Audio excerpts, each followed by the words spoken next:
Hi hello welcome to జై స్వరాజ్య TV. ఈరోజు ఎటు చూసినా కానీ తెలంగాణలో హాట్ టాపిక్ వచ్చేసి ఆంటీ గారు. యూట్యూబ్ ఓపెన్ చేసినా కానీ, ఇన్స్టాగ్రామ్ ఓపెన్ చేసినా, ఏ ఛానల్లో చూసినా కానీ ఆంటీ గారే హాట్ టాపిక్. ఒకసారి ఆంటీ గారిని అడిగి తెలుసుకుందాం. ఆంటీ ఎలా ఉన్నారు? బాగున్నానన్నా, మీరు ఎలా ఉన్నారు? అంటే మీరు అనుకున్నారా ఇటు కొన్ని చిన్న వీడియోస్ వల్ల ఇంత ఈ పరిస్థితి వస్తుందని చెప్పేసి? అనుకోలేదు. అంటే నిన్న మీకు ఎలా ఉండే ఆ సిచ్యువేషన్ చూడంగానే, కల్లారా చూడంగానే మీరు ఇట్లా అవుతుంది అనుకున్నారా? అది కొంచెం సడన్గా అది ఎట్లా అంటే అది ఏం చేయాలనేది ఏది అర్థం కాలే. ఎందుకు ఇట్లా అంటే ఎందుకు మమ్మల్ని ఒక్కళ్ళని ఎందుకు ఆపేశారు అనేది అర్థం కాలే. అందరి బళ్ళు దింపుకొని ఇచ్చారు, మా ఒక్క బండి మాత్రం ఆపేసి సీట్ చేసామని చెప్పి కొన్ని బండి తీసుకెళ్ళండి సామాన్ దింపుకుంటాను సార్, మాల్ ఉంది దాంట్లో ఇది అన్నా కానీ దించనివ్వలేదు. దానికి కొంచెం బాధ అనిపించింది. అంటే మీరు అక్కడికి వెళ్ళేసరికి పరిస్థితులు ఎలా ఉండే? అక్కడ ట్రాఫిక్ జామ్ కానివ్వండి, ప్రజలు కానివ్వండి, క్లియర్ చేశారు. అంటే వెహికల్స్ అయితే అన్నీ క్లియర్ చేశారు. ఇదిగా పబ్లిక్ అయితే ఉన్నారు. అంటే ఇప్పుడు మీ స్టాల్ దగ్గర తినడానికంటే ఎక్కువ వీడియోల కోసమే చాలా మంది వచ్చేవాళ్ళు ఉన్నారు. ఆ వీడియోస్ వాడుకోవడం అట్లా ఏమన్నా జరిగిందంటారా? అంటే ఇప్పుడు అంటే నేను వడ్డిచ్చే దీంట్లోనే ఉంటాను, కానీ అది ఏంటనేది కూడా నేను గమనించే ఇది నాకు ఉండదు. కానీ ఇప్పుడు చూస్తుంటే అని ఫోన్లోను దాంట్లో చూసాను నేను. ఇంత బారుగా ఇదిలాగా పెట్టి దానికి ఫోన్ పెట్టి అట్లా ఇదిగా కెమెరాలు ఇట్లా మీరు తెచ్చారు కదా, అలాంటివి అన్నీ పెట్టుకొని కూడా ఇట్లా చూస్తున్నారు. అంటే అట్లా కనిపిస్తుంది టీవీలో. అంటే ఇప్పుడు ఏదైతే ఆ మీడియా వల్లేనే మీరు పాపులర్ అయ్యారు, కానీ ఇప్పుడు అదే మీడియా వల్ల మళ్ళీ మీరు ఈ పరిస్థితికి కారణమైంది. దానికి మీరు ఎలా అనుకుంటున్నారు? కారణమైంది అంటే అలా బ్లేమ్ చేయకూడదు. ఒక మనిషికి 1,000 చూపిస్తే మన వైపు 4,000 చూపిస్తాయి కదా, అది తప్పు. ఎందుకంటే వాళ్ళు వచ్చి తీశారు, కానీ అది తీసిన దానివల్ల పబ్లిక్ ఎక్కువ వచ్చారు. పబ్లిక్ రావడం వల్ల అందరికీ బిజినెస్ పెరిగింది, అందరికీ పెరిగింది. అయితే దానివల్ల లాభమే జరిగింది.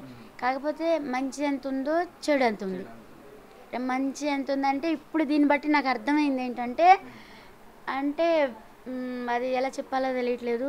ఇప్పుడు దాంట్లో పెడుతున్నారు కదా, మంచిగా పెడుతున్నారు.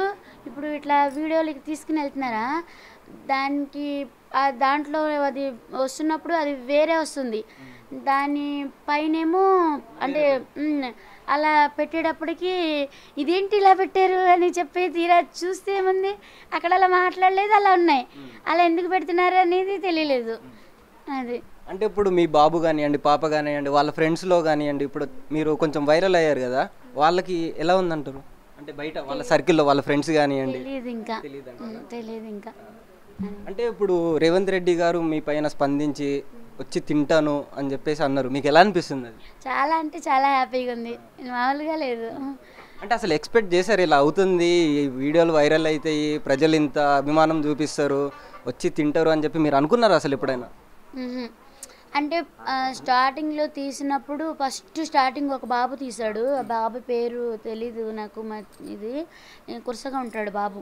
అయితే బాబు వచ్చి అన్నాడు తీస్తాను ఇట్లా. అంటే దానివల్ల ఏంటన్నా అంటే లేదంటే అంటే ఇట్లా యూట్యూబ్ ఇది చేసుకుంటే మీ మీద మేము కూడా బతుకుతాము ఇక అని చెప్పి అన్నారు. అంటే ఇంకొకళ్ళు బతికితే మంచిదే కదా అన్న ఉద్దేశంతో దీనివల్ల నానా ప్రాబ్లం అయిద్దేమో నాన్న ఎందుకు అంటే తీయడం వల్ల ఇదిగా అంటే మీరు కొంచెము అంటే జనం వస్తారు మీ ఫుడ్ బాగుంది కాబట్టి అని చెప్పి అక్కడ వాళ్ళందరికీ చెప్పి నాది ఒకటే కాదు అందరిది తీశాడు ఆయన. ఫస్ట్ టైం వచ్చినప్పుడు అందరిది తీశాడు ఆ బాబు. మీరు ఎన్ని ఇయర్స్ అవుతుందంటే ఇక్కడ హైదరాబాద్కి వచ్చేసి? మేము 2011 అంటే 2009లో వచ్చాం. హోటల్ ఏమో 2011లో పెట్టాం. అంటే అప్పుడు ఇంత జనాలు వచ్చేవాళ్ళ? అప్పుడు అంటే ఇంత జనం లేరు. యూట్యూబ్ల వల్ల చూసి ఇట్లా అది దీంట్లో చూసి వచ్చాము ఇదిగా అని చెప్పి చెప్తున్నారు. అంటే మీరు రీసెంట్గానే కాదు, ఒక 1 year బ్యాక్ 2 years బ్యాక్ కూడా మీరు కొన్ని ఇంటర్వ్యూస్ ఇచ్చినట్టున్నారు. వీళ్ళే ఛానల్ వాళ్ళే అంటే ఫుడ్ గురించి వాళ్ళు ఏమని చెప్పి తీశారంటే ఫుడ్ అసలు ఉన్న పబ్లిక్కి తెలియాలి కదా, మీరు రేట్లు ఎంత అమ్ముతున్నారు ఏంటి ఇదని చెప్పి తీశారు. అంటే అప్పుడు రాని పబ్లిక్ ఇప్పుడు ఎందుకు వచ్చిందంటారు? అంటే యూట్యూబ్లో వచ్చినాక ఇంకా ఒకళ్ళిద్దరు అట్లా పెరుగుతూనే ఉన్నారు కొంచెం. అంటే ఇప్పుడు మీరు బాగా వైరల్ అయిపోయారు కదండి, సెలబ్రిటీస్ వస్తున్నారు, సినిమా యాక్టర్లు వస్తున్నారు, మీకు ఎలా అనిపిస్తుంది వాళ్ళని చూస్తే వచ్చి మీ దగ్గర ఫుడ్ తింటే? ఇప్పుడు కాదు, స్టార్టింగ్ నుంచి వస్తారు సెలబ్రిటీలు. కాకపోతే అదేంటంటే యూట్యూబ్లు లేవు కదా అప్పుడు, యూట్యూబ్లు లేవు కదా ఇప్పుడు. యూట్యూబ్లో వచ్చేటప్పటికి ఎవరు వచ్చినా కానీ అంటే ఇట్లా ఇది చేసి అదే ఏమంటారు అంటే దానివల్ల కూడా ఇప్పుడు అందరూ అంటున్నారు అదే. ఇప్పుడు అంటే అంటే కామెంట్స్ కింద పెట్టి చదివాడు బాబు, చదివితే ఇట్లాగూ ఇది వల్ల అని చెప్పి అన్నారు. కానీ దానివల్ల కానీ అట్లా అనకూడదు, ఎందుకంటే వాళ్ళ వల్ల మంచి ఎంత ఉందో చెడు అంత ఉంది. ఎందుకంటే ఇవాళ అంత పబ్లిక్ రావడానికి కారణం అంటే ఛానల్ వాళ్ళే. మళ్ళీ మీరు ఎప్పుడు అంటే బండి ఎప్పుడు వస్తుంది అనుకుంటున్నారు మీరు? సాయంత్రం సార్ తెచ్చుకోమన్నారు. అంటే ఇప్పుడు పబ్లిక్ ఎక్కువ అవుతుంది కదా, బౌన్సర్లు కానివ్వండి, సెక్యూరిటీ కానివ్వండి, ఏదైనా పెడదాం అనుకుంటున్నారు మీరు? అయ్యో బాబోయ్ నాన్న, నా పబ్లికే నాకు అండా దండ అన్నీ. అవును. అంటే మీరు చేసే ఫుడ్ ఐటమ్స్లో మీ ఫేవరెట్ ఏంటండి? నేను చేసే ఫుడ్ ఐటమ్స్లోనా అన్నీ తింటాను, ఇదన్నీ అదని ఏం లేదండి. అంటే మీకు బాగా ఒకటే ఒక కూర చేసుకోవాలంటే మీరు ఏది చేసుకుంటారు? కూరలు అంటే నాకు ఎక్కువ అంటే నవ్వుతారేమో, మార్నింగ్ నైట్ అన్నం వండుకొని తోడు పెట్టుకొని పొద్దున్నే కొంచెం పెరిగేసుకొని ఉల్లిపాయ నంచుకొని తినడం అంటే ఇష్టం. అంటే మీరు చేసే వంటకాల్లో అంకుల్కి ఏది ఇష్టం బాగా? నేను చేసే వంటకాల్లో అదని ఇదని ఏమి ఉండదు, ఏది చేసినా ఇష్టపడతారు. అంటే ఒకటి ఉంటుంది కదా, ఇది చెయ్యండి పర్టికులర్గా అని చెప్పి ఎప్పుడన్నా అడుగుతారు కదా?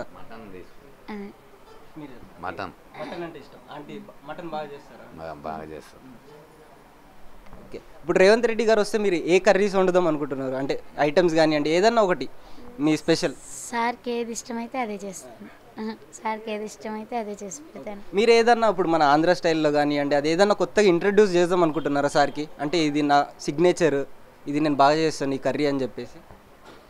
అంటే ఏ కర్రీస్కి ఇప్పటి వరకు నాకు ఇది అనేది లేదు, అంటే ఇది అంటే ఇది బాగాలేదు ఇది అనేది లేదు. కాకపోతే ఒక్కోసారి అంటే మిస్టేక్లు జరుగుతుంటాయి వంటలు చేసేటప్పుడు కొన్నిసార్లు. ఇట్లా కొంచెం ఈ వారం 10 రోజుల నుంచి ఇట్లా ఛానల్ వాళ్ళు డైలీ ఇంటికి 2-3 ఇట్లా వచ్చేటప్పటికి నాకు ఏంటంటే ఇక వంటలేమో వీళ్ళకి అప్పచెప్తున్నా ఈ వారం 10 రోజుల నుంచి. కొంచెం టేస్ట్లు అయితే అంటే కొలతలుగా ఇదిగా అంటే మామూలుగా ఇది ఉండదు, నాకు ఉజ్జాయింపుగానే వేసేస్తాను ఏదైనా ఇదిగా. అట్లా వీళ్ళు కొద్దిగా ఇది చేసేటప్పటికి ఇట్లా వేయండి ఇట్లా అని చెప్పేటప్పటికి కొంచెము ఇదైతే అట్లా అయినా జరుగుతుంటాయి వంటలు కుకింగ్ చేసేటప్పుడు. అంటే ఒకసారి కొంచెం మాడిపోవడం ఇట్లా. అంటే రోజుకి ఎంతమంది వండుతారా అంటే మీరు యాక్చువల్గా? 400. అంటే మొత్తం కంప్లీట్ అయిపోతుంది? ఎన్ని గంటల్లో కంప్లీట్ అవుతుందంటే? అంటే మొన్నటిదాకా 100 కేజీలు అంటే కింటా రైస్ అమ్మేదాన్ని. ఇప్పుడు ఈ పబ్లిక్ పెరిగినాక రైస్ పోవట్లే, పబ్లిక్ కర్రీస్ పోతున్నాయి. కర్రీస్ అంటే 100 కిలోల చికెన్ అయినా 2 అవర్స్లో అయిపోతుంది, 2 అవర్స్లో అయిపోతుంది. అంటే కర్రీస్ ఎక్కువ వెళ్ళిపోతున్నాయి. డబ్బులు ఇదివరకు కన్నా ఇప్పుడు అసలు రావట్లేదు. అంటే మీరు అన్లిమిటెడ్ రైస్ అన్లిమిటెడ్ కర్రీస్ పెడతారు కదండి, అంటే ఎక్కువ తినే వాళ్ళు ఉంటారా, కొంచెం తిని వదిలేసే వాళ్ళు ఉంటారా? అంటే అన్లిమిటెడే పెడతాం, తిన్న వాళ్ళకి తిన్నంత పెడతాం. అంటే మీరు ఫ్యూచర్లో ఏమన్నా పెద్ద రెస్టారెంట్ కానివ్వండి, అట్లా ఏమన్నా వేరే ప్లేసుల్లో ఫ్రాంచైజీలు కానీ పెడదాం అనుకుంటున్నారా? అట్లా ఏమన్నా ప్లాన్ ఉందా?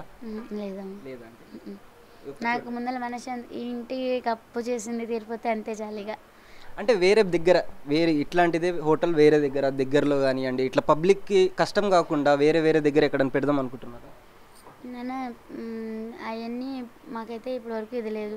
మేము వచ్చిన కాడి నుంచి దాన్నే నమ్ముకున్నాం, అక్కడనే అమ్ముకుంటున్నాము, అక్కడనే ఉంటున్నాం ఇన్ని సంవత్సరాల నుంచి కూడా. అంటే ఫైనల్గా మీరు ఏం చెప్దాం అనుకుంటున్నారు పిల్లలకు కానివ్వండి, వచ్చి తినే వాళ్ళకి కానివ్వండి, మీడియాకి కానివ్వండి, ఏం చెప్దాం అనుకుంటున్నారు? ఏం చేయాలంటే ఇప్పుడు మనకి గవర్నమెంట్ సాయం చేశారు కదా, ఆయన గౌరవాన్ని మనం నిలబెట్టుకోవాలి కదా. మన రోడ్ సైడ్ ఫుడ్ వాళ్ళకి రేవంత్ సార్ సపోర్ట్ ఇవ్వడం అంటే అది మామూలు విషయం కాదు. కాబట్టి మనం కూడా అంతే ఇదిగా మనం కూడా మనకు సపోర్ట్ ఇచ్చిన దాన్ని దుర్వినియోగం చేసుకోవద్దు. అంటే దాన్ని మనము మంచిగా జాగ్రత్తగా అక్కడ ఇది చేసుకోవాలి. అంటే మనుషుల్ని పెట్టుకొని అటు ట్రాఫిక్ ఇది లేకుండా జనం ఒక దగ్గర గుమిగూడకుండా అలా ఇచ్చేస్తే మరి పోలీసు వాళ్ళు కూడా మన జోలికి రాకుండా ఇట్లా ట్రాఫిక్ ప్రాబ్లం లేకపోతే వాళ్ళు కూడా రారు. వాస్తవం అయితే దాన్ని కూడా మనం ఒప్పుకోవాలి. అదే ప్రాబ్లం కొంచెం అయితే ఉంటుంది. అది అంటే అంకుల్ ఇప్పుడు ఈ పరిస్థితికి ఇది మీడియా కారణమైంది కదండి, మీరు ఏమని చెప్దాం అనుకుంటున్నారు వాళ్ళకి లాస్ట్గా? అందరికీ రిక్వెస్ట్ చేసుకుంటున్నాం, మన వల్ల ట్రాఫిక్ సమస్యలు రాకుండా చూడమని యూట్యూబర్లకు కానీ ఎవరికైనా కానీ చెప్తాం జరుగుతుంది. నమస్కారం అంకుల్. ఇక్కడ చూసుకుంటే కుమారి గారి భర్తని మనం ఒక క్వశ్చన్ అడిగి తెలుసుకుందాం. అంకుల్, అసలు మీరు ఈ వంట ఇవి భోజనాలు ఇవే అని చెప్పేసి మీరు ఎప్పుడు అనుకున్నారు, ఎలా అనుకున్నారు? మేము ఫస్ట్ వచ్చినప్పుడు ఆటో తోలేవాడిని. అప్పుడు ఎన్ఆర్బిట్ మలగాడు తోలేవాడిని ఆటో. అయితే అప్పుడు మాకు రంగమ్మ గారని పరిచయం ఉండేది, చాయ్ పట్టి ఆమె. ఆ పరిచయంతో ఆమెని అటు ఇటు తీసుకెళ్తూ ఉండడంతో అక్కడ ఒక రైస్ పాయింట్ అనేది ఖాళీగా జాగా అనేది ఉంటే ఆమె పరిచయం చేసింది. పెట్టుకుంటారా అని అడిగితే సరే పెట్టుకుంటామని ఆమె ద్వారాగా పెట్టాలని ఆలోచన వచ్చింది. ఆంటీని అడిగితే వద్దంది ఫస్ట్లో. వద్దు, మనకెందుకు రోడ్డు మీద వ్యాపారాలు మనకెందుకు అని అంటే, కాదులే చేసుకుని చూద్దాం, అసలు వ్యాపారం అని మనం పెట్టి చూసినాక మాట్లాడదాం అంటే ఆంటీ బాగా వంటలు చేస్తుంది, దాని గురించి దాంట్లో దిగాల్సి వచ్చింది. అంటే అనుభవం ఉందా ముందు, ఇది పెట్టక ముందు, ఇక్కడ ఇది పెట్టక ముందు అనుభవం ఉందా ఆంటీ గారికి? మాకు అంత అనుభవం లేదు, మామూలుగా ఇంట్లో చేసుకున్నట్టే. ఇంట్లో మేము ఎట్లా చేసుకున్నామో వంటలు అట్ట దాన్ని బట్టి మేమే మా తెలివితేటలో చిన్నగా పెంచుకుంటూ వచ్చాము. మాకే అనుభవం లేదు. అంటే ఇప్పుడు ప్రజలు పెరుగుతున్నారు, వచ్చే కస్టమర్లు పెరుగుతున్నారు, స్టాఫ్ని పెంచి కొంచెం పెద్దగా చేద్దాం అనుకుంటున్నారు మీరు? అంటే స్టాఫ్ను మనం మెయింటైన్ చేయము, అంటే మన స్తోమతను బట్టి. అక్కడ ఇప్పుడు మాలాగా చాలామంది ఉన్నారు, అందరూ ఇవ్వాలి. మనం పెద్దగా చేయడానికి అది మన సొంత రోడ్డు కాదు, అందరూ బతకాలి కదా, అంతే కదా. మన స్తోమతను బట్టి మనం చేసుకుంటాం. వాళ్ళకి కతిమా వాళ్ళు ఇంకా చాలామంది ఉన్నారు వెనకాల మాలాగా చేసుకునేవాళ్ళు, వాళ్ళు కూడా శుభ్రంగా ఉన్నారు. అంటే ఇప్పుడు రెస్టారెంట్ కానివ్వండి, వేరే బ్రాంచ్ ఏదన్నా పెట్టే ఐడియా ఏమన్నా ఉందా? అంత స్తోమత లేదు. చూస్తున్నావు నువ్వు కూడా, ఏదో కష్టం చేసుకుంటే ₹1 వస్తున్నట్టు. ఈ యూట్యూబర్లు వాళ్ళు వీళ్ళందరూ 30 లక్షలు వస్తాయి, 40 లక్షలు వస్తాయి, 50 లక్షలు వస్తాయి అని పుకార్లు పుట్టిస్తున్నారు. అదంతా వాస్తవం కాదు, దయచేసి అర్థం చేసుకోవాలి. అంటే ఇప్పుడు గవర్నమెంట్ ఏమన్నా సహాయం చేసి రెస్టారెంట్ పెట్టుకోవడానికి ఏదైనా సహాయం చేస్తే ఐడియా ఉందంటారు, మీరు చేయొచ్చు అంటారా? అంటే మాకు ఆలోచన లేదు, ఎందుకంటే మా ఏదన్నా కొద్దిగా అది చిన్నవి కదా ఉన్నాయి కదా, వాటిని ఏమన్నా కొద్దిగా పెద్దగా ఏమన్నా ఎక్కడన్నా అంటే రోడ్డు పైన ప్రజలు ఇబ్బంది పడకుండా ఒక హోటల్ టైప్ కానివ్వండి, ఒక రెస్టారెంట్ టైప్ కానీ కట్టిస్తే కొంచెం ఇబ్బందులు తగ్గుతాయి అని చెప్పేసి ఏమన్నా అనుకుంటున్నారు మీరు? అంత ఆశ లేదు నాన్న మనకి, ఎందుకంటే ఇది హైదరాబాదు, మనం ఆశించడం కూడా తప్పది. 2 రోజుల నుంచి ఆంటీ గారి పరిస్థితి ఏంటి? నిన్న కొద్దిగా డల్ అయిపోయింది పాపం, తీసేసేపటికి కొద్దిగా డల్ అయిపోయింది. ఇవాళ కొద్దిగా వాళ్ళు సీఎం చెప్పినాక కొద్దిగా ఇదిగా. మీకు ఎలా అనిపించింది సీఎం గారు అలా స్పందించడం వల్ల? సీఎం గారు స్పందించిన తర్వాత చాలా సంతోషం అనిపించింది. సీఎం గారికి మా కృతజ్ఞతలు తెలియజేసింది. మీకు ఎలా తెలిసింది? మా బాబు చెప్పాడు, ట్విట్టర్లో వచ్చింది. మీకు ఫోన్ కానివ్వండి అట్లాంటివి ఏం రాలేదు? వస్తాయి, మాకు ఫోన్లు మామూలుగా మాట్లాడుకుంటాం, అవి చూసుకుంటాం తప్పితే ఇట్లాంటివి తెలియదు ట్విట్టర్లో. మీరు చుట్టాలు కానివ్వండి, మీకు తెలిసిన వాళ్ళు కానివ్వండి, మీకు ఏమన్నా ఫోన్లు చేసి ఎలా ఉంది అని చెప్పి ఎవరన్నా అడిగారా? అందరూ ఫోన్ చేశారు, అందరూ అడిగారు, కానీ మా స్టాల్ వాళ్ళు ఒక్కలే ఫోన్ చేయలేదు, మమ్మల్ని పర్మిషన్స్ మా స్టాల్ వాళ్ళు ఒక్కలే, అందరూ అడిగారు. మా చుట్టాలు అందరూ, బంధువులు అందరూ ఫోన్ చేశారు.